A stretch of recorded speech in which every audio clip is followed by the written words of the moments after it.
covering news where you live. This is 5 News at noon. The massive manhunt for escaped prisoner Grant Harden continues. We'll have an update from the Department of Corrections. Plus, the city of Fayetteville turns to federal funding to address the housing crisis. More on the push to make the city livable ahead.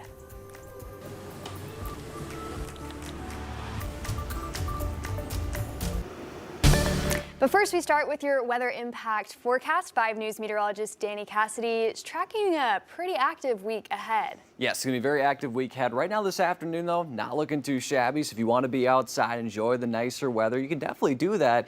We're really not going to see any of that push in until about sunset onwards. You notice that temperatures in northwest Arkansas will be in the mid to possibly upper 80s at times. We'll see a little bit of sunshine mixed in with some cloud cover. But then you notice after 8 o'clock, those percentages jump up. And again, that's the time frame about sunset, about 8 o'clock onward, that we're expecting this, especially the farther west you live. Similar story, the River Valley getting close to 90, if not hitting 90 in many areas. And again, those percentages jump ahead after 8 o'clock, especially 10 o'clock midnight. That's when we'll see kind of the bulk of our rainfall later tonight into the morning hours. Right now, we're not seeing too much on Doppler radar, just a couple of scattered showers there off in the Tulsa area. But off to the northwest, you're seeing a whole lot of rain here in Kansas. And eventually, this line of showers and storms are going to make its way farther east. So we'll have a couple of severe chances not only tonight, but Thursday as well as numerous times ahead. So we'll break it out down for you here, and you have your complete severe weather potential forecast coming up in about 15 minutes. Morgan. Thanks, Danny. Well, now to new criminal charges in the violent attack in Boulder, Colorado that injured dozens. The suspect, Mohamed Soliman, faces numerous charges, including attempted murder and hate crime. Police say he was motivated by anti-Semitism. And as Jason Allen reports, we're now learning more about his immigration status.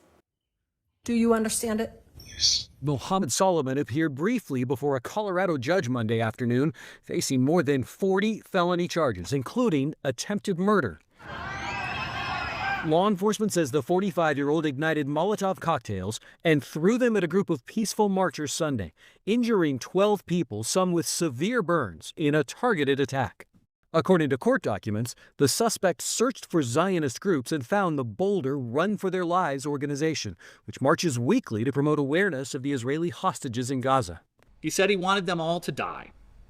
He had no regrets, and he would go back and do it again.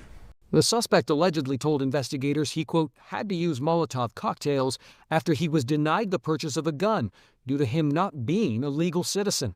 U.S. officials say the suspect, an Egyptian national, entered the U.S. in August 2022 on a B-2 tourism visa. In September that year, he applied for asylum. In February 2023, the suspect's authorization to stay expired. But the next month, he was granted work authorization from the government, which expired in March of this year.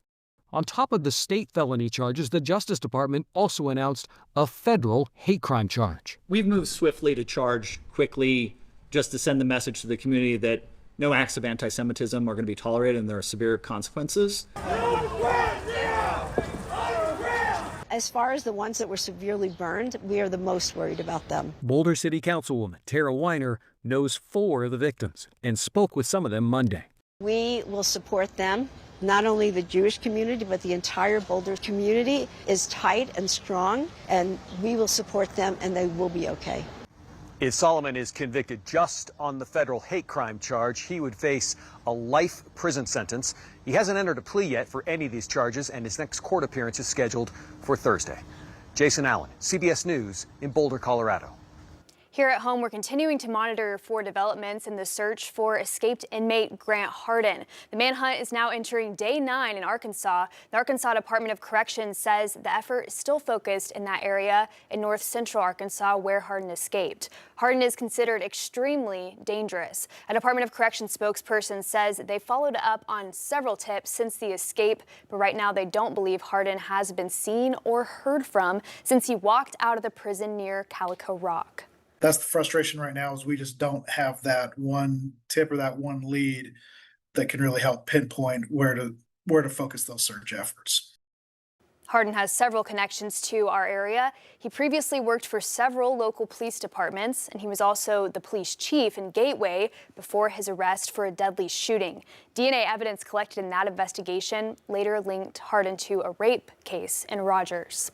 Well, today, a Fayetteville man accused of killing his roommate appeared in court for a jury trial. That was this morning. Police say they arrested Jason Lawson in June last year after he reportedly killed Benjamin Martin during an argument. Lawson is charged with first-degree murder and tampering with evidence. He reportedly told police that Martin fell on a pocket knife during the argument. Lawson has pleaded not guilty. And Roger Sorge, a man charged with the murder of a 2-month-old baby, is also set to have a pretrial hearing in Scott County today. In August 2023, officers say they were called to a home on Huntington Avenue where they found a deceased baby covered with a blanket. Police say 2 other children were in Sorge's care at the time, and he is charged with first-degree murder. Well, former Rogers police chief and current city council member Hayes Minor is accused of driving while intoxicated. Booking reports show Minor was arrested over the weekend and faces multiple charges, including DWI and speeding. The police report shows his blood alcohol level was .109. He currently represents Ward 3 in the Rogers City Council. That term expires at the end of 2028. Well, Fayetteville is stepping up its efforts to address a growing housing crisis. The city has just opened applications for federal funding that's aimed at creating and preserving affordable housing. 5 News reporter Lauren Spencer spoke with city leaders. This aligns directly with our goal of creating and maintaining affordable housing for Fayetteville residents that are making at 80% of the area median income. The cost of living in Fayetteville keeps rising, and for many, finding an affordable place to live has become harder than ever.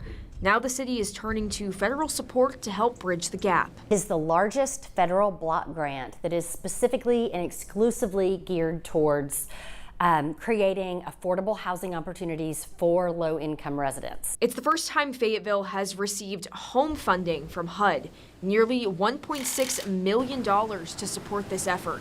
The funds can be used for a range of projects, building new affordable units, developments geared towards first-time or low-income home buyers, tenant assistance, or fixing up existing projects. I hope that projects like this just make it a little bit easier for people to stay here. You know, we can't grow as a city if our workforce and our residents don't have a place to call home, and that's something that everyone deserves. Any money that goes into localities for the purpose of creating more affordable and attainable housing options is a positive thing, especially in this day and age. Housing advocates like Billy Cook say how the money is spent will make all the difference. I think there are a lot of options for how that money can be used, but I would say it needs to be affordable, it needs to stay affordable, and ultimately the tenants who live there need to have a better stake in the community than they might have in other places. Mayor Ron says affordability isn't just a goal, it's a requirement. This project requires that affordable housing that is built remains affordable. In Fayetteville, covering news where you live, Lauren Spencer, 5 News.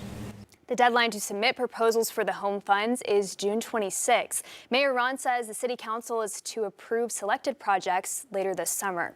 We're hearing from Federal Reserve Chairman Jerome Powell on the economy days after he met with President Trump during a trip to the White House. Yesterday, Powell addressed the Fed's International Finance Division at its 75th anniversary conference in Washington. He talked about the division's work during periods of financial turmoil and said the division has created new methods to measure the economic effects of various types of uncertainty. As we continue to navigate the current period of heightened uncertainty, this work is critical to understanding the quantitative implications of uncertainty shocks, certainly relevant today.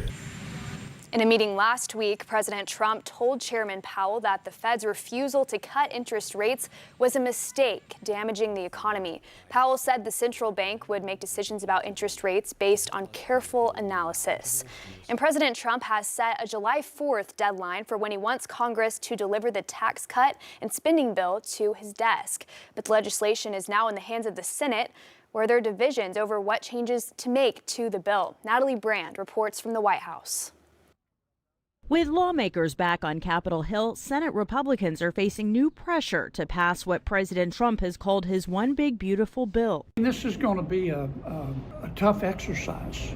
Louisiana Senator John Kennedy acknowledges there will be changes to what the House passed last month. So I can promise you that we could spend 4 weeks, we could spend 4 years.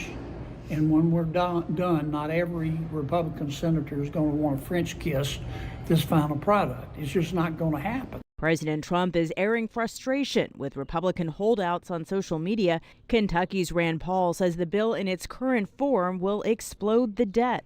It's just not a conservative thing to do, and I've told them I can't support the bill if they're together. If they were to separate out and take the debt ceiling off that, I very much could consider the rest of the bill.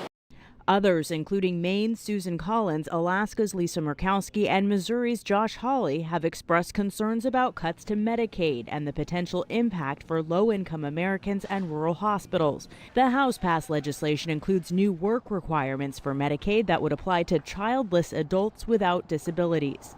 President Trump spent Monday speaking by phone with some of the concerned senators. The White House argues that Republicans who don't support the bill are voting to raise taxes on Americans. That is unacceptable to Republican voters and all voters across the country who elected this president in a Republican majority to get things done on Capitol Hill. Senate Republicans can only afford 3 no votes if all Democrats oppose the bill. Natalie Brand, CBS News, the White House. The bill is moving